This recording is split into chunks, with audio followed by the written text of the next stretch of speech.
رقابت جنجالی رمیشا شفا با آریانا سعید و حرفهای جدید رمیشا شفا برای آریانا سعید و لایف های جنجالی رمیشا شفا با شفیع عیار. رمیشا شفا در کجا زندگی می کند و دلیل دوری وی از هنر موسیقی چی بوده است؟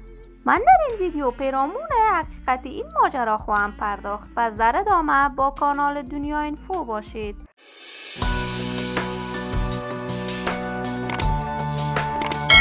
سلام، شما را خوش آمدید میگم به یکی دیگر از ویدیوهای جذاب کانال من.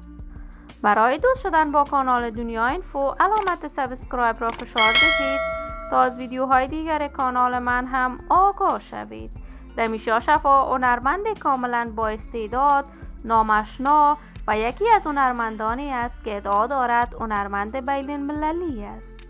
رمیشا شفا با سرودن آهنگ‌های فارسی دری در میان علاقه‌مندان و مردم افغانستان و تاجیکستان شهرت خوبی کسب کرده است. رمیشا شفا در اصل از قندهار می باشد. لهجه مادریش قندهاری است و آهنگ‌های پشتو هم به سطح بالا و با کیفیت خوبی می سراید.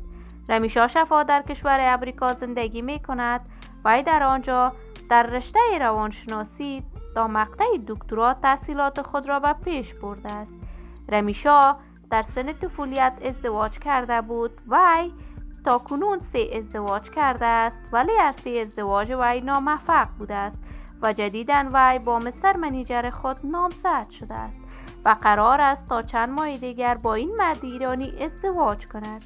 رمیشا شفا یگانه رقیب هنری خود آریانا سعید را می‌داند و همیشه بیان کرده آریانا سعید مافیای هنر موسیقی در افغانستان بوده است، ولی تا کنون آریانا سعید ابراز نظر درباره این گفته‌های رمیشا شفا از خود نشان نداده است.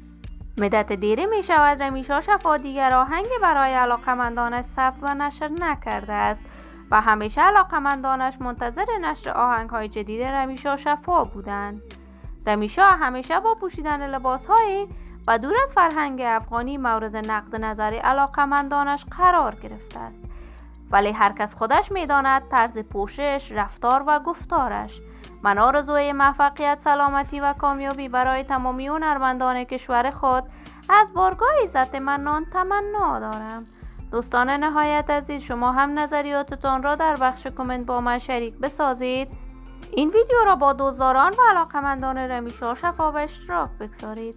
اگر تا هنوز عضو کانال من نشدید، پس برای دوست شدن با کانال دنیا اینفو علامت سابسکرایب را فشار دهید تا از ویدیوهای دیگر کانال من هم آگاه شوید.